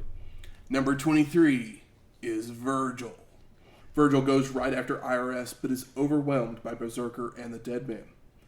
Taker's choking Flair into a corner, goes to lift him over the ropes, but Nate holds on and rolls back into the ring. And at this point in the match, I was thinking, did Rick teach a rope hanging class like a couple days before this match? Because like everybody's doing it, and they're all doing it like the same way that the Nature Boy is doing it, where they're just like hanging on by like their ankles, basically. Yeah. Number 24 is Colonel Mustafa with General Adnan. What's the over-under on how long he lasts? Not very long. Okay. Berserker hits a pile driver on Virgil. IRS follows with a wishbone leg drop on him, and Piper with mounted punches on Flair. Number 25 is Rick, the Model Martel. I love all the Flair-Piper interactions because you know they're just pumped to work together again.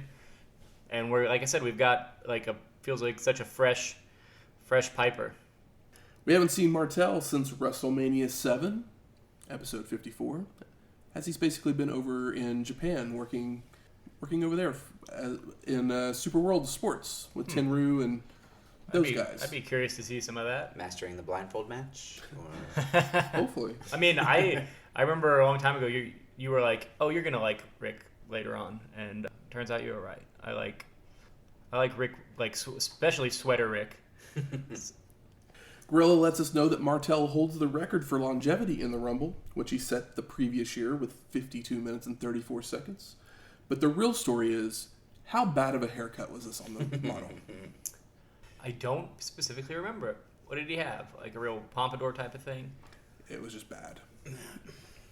Savage lifts Mustafa over the ropes, and Colonel Mustafa is eliminated. There you go. Quick. IRS slams Virgil's head into a turnbuckle, while Duggan starts a USA chant, and Undertaker with a double chokehold on Savage. What is the USA chant going to do here? Pump the crowd up? Yeah. Even I'm trying though to think who all's in the ring still. I guess it was because Mustafa just got kicked out? Is that why he does the USA chant? Or he just does it because he's Duggan? Is that the only thing Duggan knows? Yeah. Yeah. Ho and USA, and he's already said Ho once, so yeah. And he doesn't have his 2x4 either, so Or can't even hold it up and yell. He's warming up the crowd for the next arrival. Which is number 26. Hulk Hogan. Oh, I guess that's exactly what happened. The Hulkster comes in with the double noggin knocker on Undertaker and Flair. Eye rakes on them both. Double noggin knocker on Taker and IRS, while Virgil hits an atomic drop. It's number 5 on Martel. 5 is my guess, right? And kicks him through the ropes to the floor. Berserker, IRS, and the Dead Man begin to triple team Hogan in a corner, but Hulk fights back with eye rakes, slamming Shyster's head into the turnbuckle, hits a clothesline to send Taker over the ropes. And the Undertaker is eliminated. I mean, you know that like Tito Santana's not going to win the Rumble, but at some point they're basically telling you throughout the show it's kind of feels it's Taker, Hogan, or Ric Flair, right? Taker, Hogan, Ric Flair, Piper, maybe. Yeah, I mean, but two belt Roddy.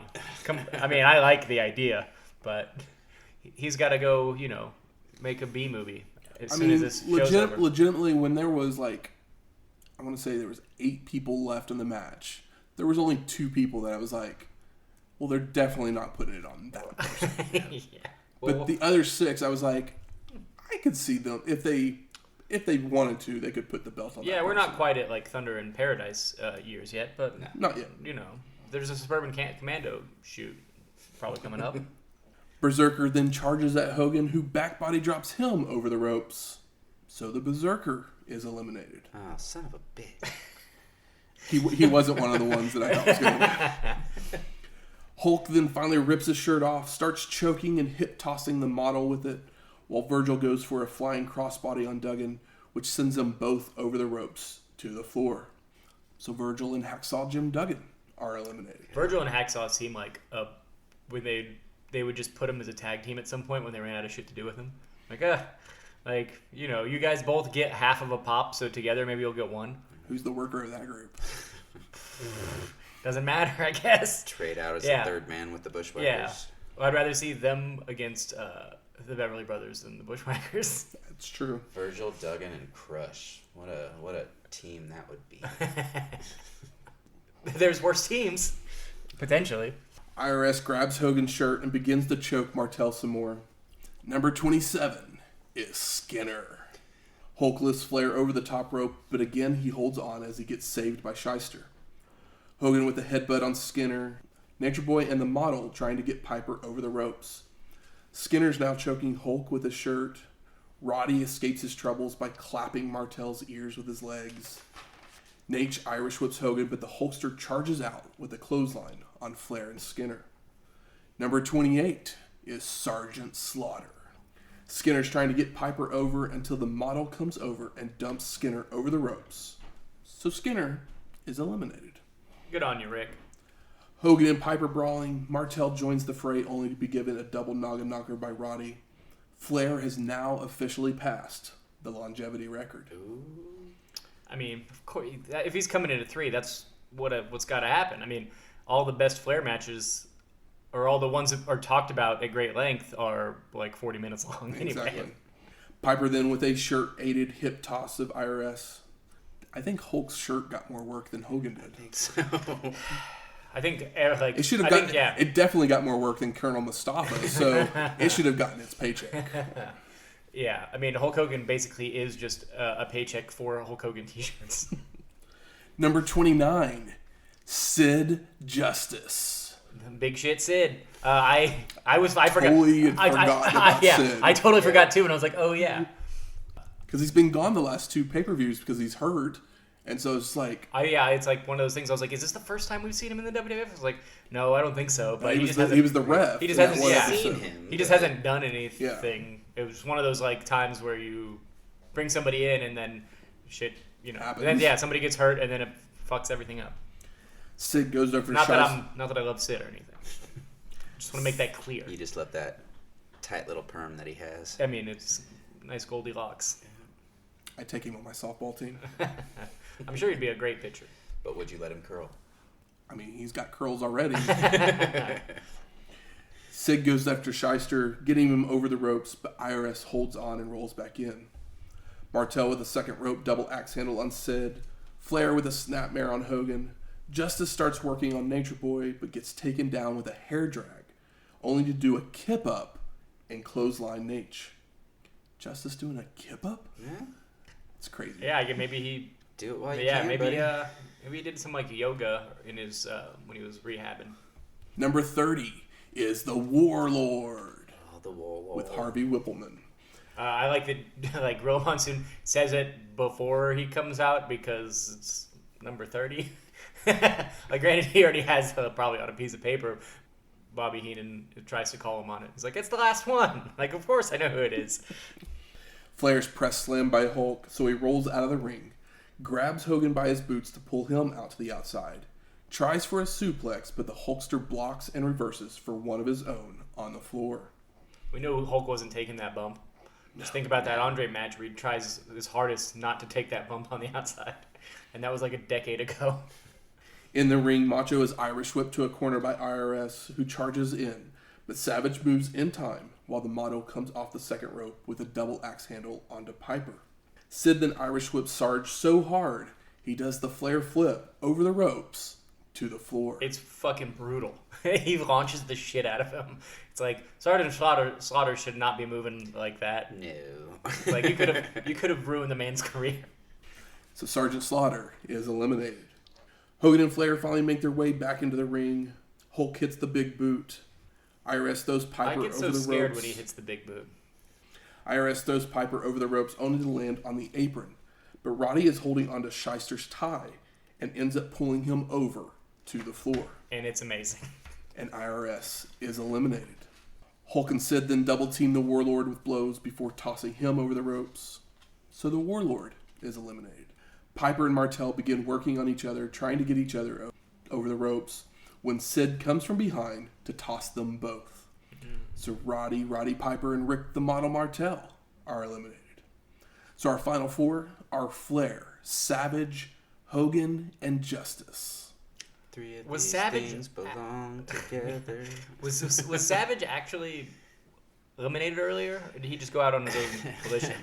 Or did he go over the top? I remember us talking about it. What but they that was decided, like 12 minutes ago. What they decided is no one eliminated him, so they allowed him to continue. So you can't eliminate yourself. Like, if you choose to do that. Is what they decided. During this Rumble. During the 1992 Yeah, I mean, it's Royal also Rumble. a thing where they're like, oh, Savage was just in the moment and forgot. A few years forgot to down go the through the line, bottom, yeah. That rule has no effect anymore. Yeah, Exactly. Justice lifts Macho up onto the top of the ropes. Looking at you, Drew Carey. When the Nature Boy comes from behind with a high knee onto Sid that causes Savage to fall to the floor. So Macho Man Randy Savage is officially eliminated. God damn it, Sid. Nate starts chopping Hulk, but Hogan returns the favor, Irish whipping Flair to the corner for a Flair flip, but he stays in the ring. Only for the Hulkster with a big right hand that sends the Nature Boy over the ropes to the apron. Justice then comes from behind and tosses Hogan over the ropes. And Hulk Hogan is eliminated. It feels so good. Sid, It was like, Listen to those cheers. Yeah, it went from love. Yeah, it was a love-hate relationship with Sid here. It's like, at that point, I was like, I just assumed Hulk was gonna have the belt. That's what assumptions get you. Yeah, and then I was like, well, I could see him throw it on Sid too, because He's big. You know who's not particularly big? Rick. The real world champion. Rick the Apron Flair. The Hulkster starts crying, yelling at Sid, and then grabs Justice's arm, which allows Flair to come from behind to lift Sid over the ropes. So Ric Flair is your Royal Rumble winner. And new! And true. And real. Post-match, Hogan gets back into the ring, chasing the Nature Boy out. Why can't Rick get a little bit of glory, even if it's boos? Boos are heels cheers. Let him have it. Justice then gets back in the ring, pushes Hulk in the back, and the two men start arguing as officials jump in the ring to separate them. Hulk starts posing to very loud boos. Yeah, fuck him. Like, as soon as Sid went over, I just wrote as big as I could on my piece of paper, "Oh my God, I love it. Fuck you, Terry." You're getting your shoot name because I mean it.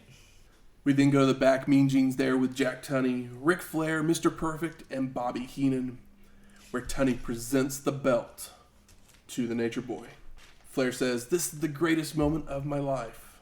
It's the only title in the wrestling world that makes you number one." Slap. Okerlund says the goodbyes for the evening and sends us to a video highlight package of the show. And it's come that time for overall thoughts. So Shane, we'll go to you first. What are your overall thoughts of Royal Rumble 1992? Started off hot with the new foundation. Owen Hart, so good. Yeah, Right? my God. Started off hot, then we got a little bit of excitement with the Roddy Piper winning the I IC love title, and then had to take that delayed bathroom break for the Beverlys and Yeah, maybe they only had one the concession Bushwhackers. stand at the Knickerbocker Arena, so they needed a 17-minute match so everybody could get their soda and popcorn and their like Road Warriors like foam shoulder pads. Yeah. And I'm totally supportive of that, because if you're gonna sit through an hour-long Ric Flair match, you need to have that good 15 minutes to walk around. Oh yeah. Get yourself a beverage and some snacks. But overall, I loved this Rumble, with the exception of the Bushwhacker Beverly's match. There was lots of high points, some good heartfelt moments, and then the actual Rumble itself, it was structured nicely to the point that it showcased everybody. You had some good fun moments, and then the glorious moment at the end where not only does Hulk Hogan lose, but Ric Flair wins. Exactly. How about you, Michael? Oh, like this show is one match away from being a like perfect show, not as in like the best, but it's like, oh, this is just everything is entertaining. And there's like and I don't know why. If it was 8 minutes, then I would just be like, oh, it's just a perfect show. But when it's 17 minutes, you got to take off like a letter grade for that.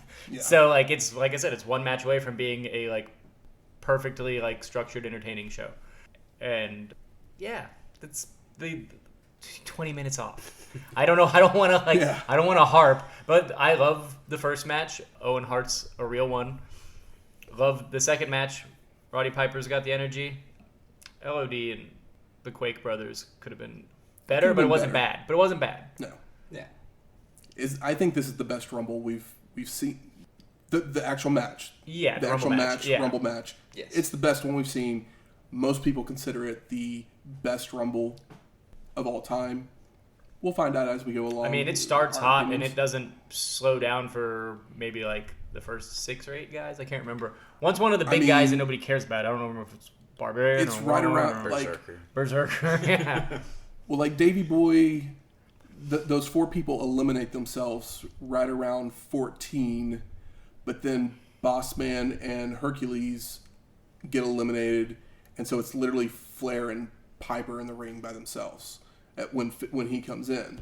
And so you kind of have, it's almost 2 different segments of the show where you had all these like really good workers. Yeah. But then they switched it to all the like big dudes with the like storylines that are going maybe, on. Like peppered it a little differently, but They could, I mean, but honestly, you don't have to. Started with the future and ended in the past. Exactly. So I mean, it was super enjoyable. I love Owen Hart, so that first match was awesome.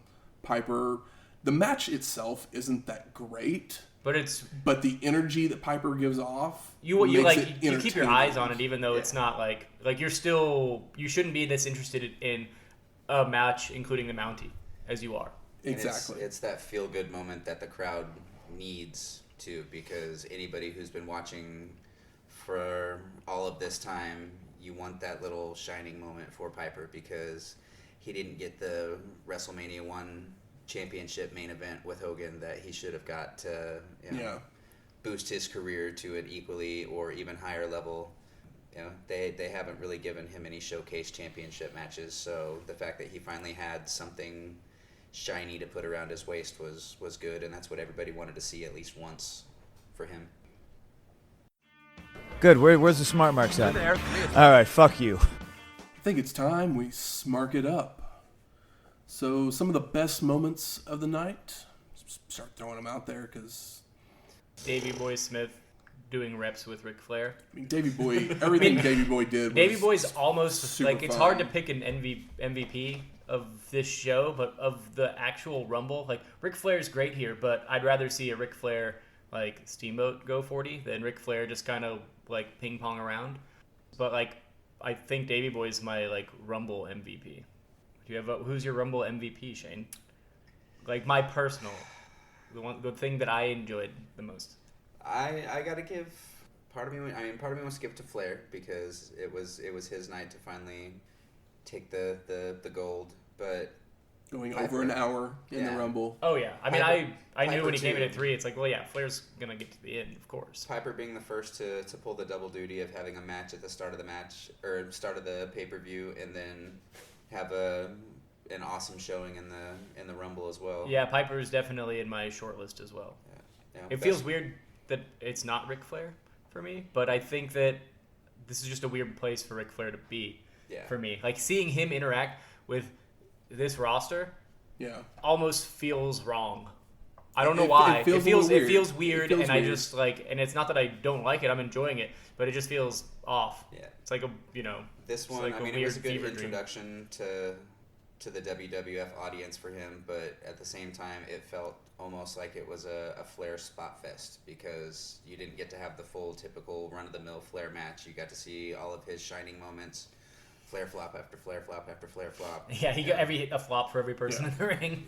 Getting a few years worth of moves in that 1 hour. But other best moment, again, the first pay-per-view of Owen Hart's career as Owen Hart and Shawn Michaels as a singles. That move when he has his arm wrenched and then he leaps up to the ropes. Oh, and does the backflip? Backflips off. That's like the spot of the show because it's I can see it perfectly in my mind, and I watched the show a few days ago. I'm just like he did that. I was just like, holy crap! Like yes, it's what I want. Everything that I want. I'm gonna throw out there for an MVP of the Rumble, Rick Martel. I enjoy Rick Martel. He's just he's handsome enough, and he's got that shitty grin, and he like can actually like work well enough to where you're like, oh, like he's kind of like a snotty Rick Rude. And I would even throw kind of that energy. Like he's just kind of snotty. I would even throw Tito out there because Tito, when he was in the ring, he wasn't in it very long. Yeah. But when he was in there, he was all over the place, but with lots of energy and lots of really fun stuff. Yeah, I would love Tito to just be like the IC champion his whole career.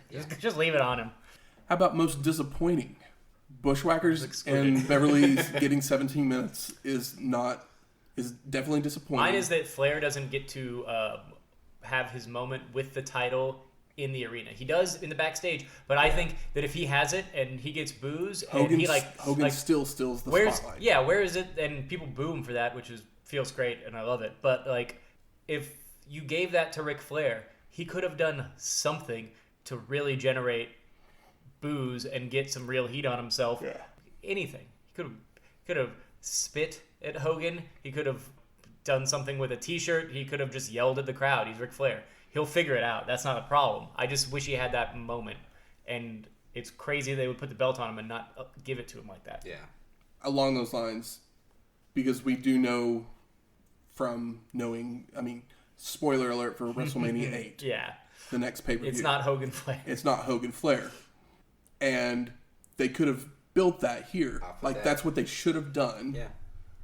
It's one of the biggest, But Hogan's still playing his fucking politics game in the back, and he doesn't want to face Flair.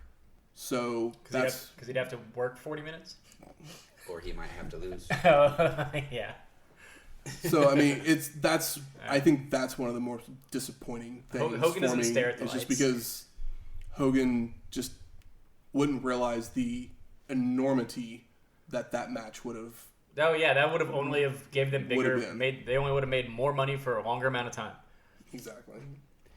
Disappointing for me. $1 Million Man only having 1 minute of action in the Rumble. Very short time. I was very excited because, like I said, it's like we don't get to see him really perform like that, and he does. With him starting, I was expecting at least a good 10, 5 15 minutes minimum, not just a quick couple moves and then over the top. That and I would have loved to have seen him and Flair interact as heels together. Yeah, instead of just passing each other out the curtain.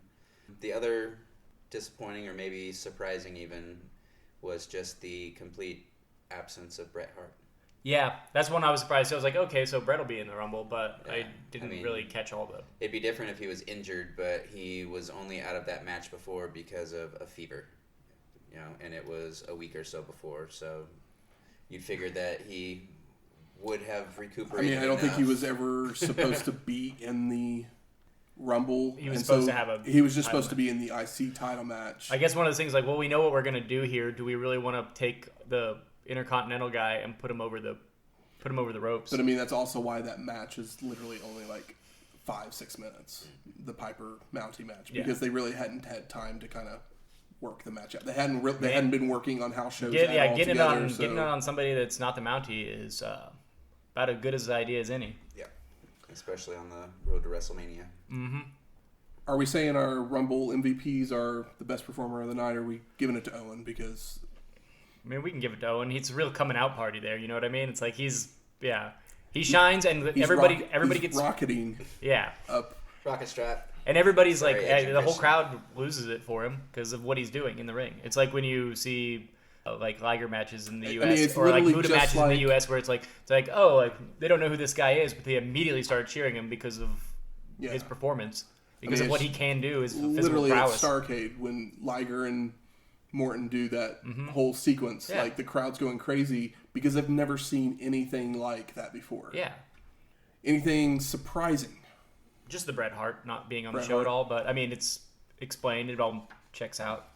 How about most surprising for me is that there was only 5 atomic drops on this show. Oh, yeah. On the Rumble, I guess. I should have switched to face plants. Even then, there probably wasn't as many as 14. But yeah, I guess maybe somebody watched the tape from the year previous and was like, I think we should chill. Atomic drops. We should chill those. I mean, watching shows like this or watching wrestling in chronological order, you see trends go up and down for sure. Definitely. And I thought the atomic drop might have lasted longer. No. Not mad that it doesn't. It's still a great move. It's used all the time by everybody. It's like it has its place, but it's kind of nice to know it's not spammed anymore. Oh, the atomic drop. That's me not being a sore loser. The super kick of its time. And now for a look back even further into the history of wrestling. The dusty finish.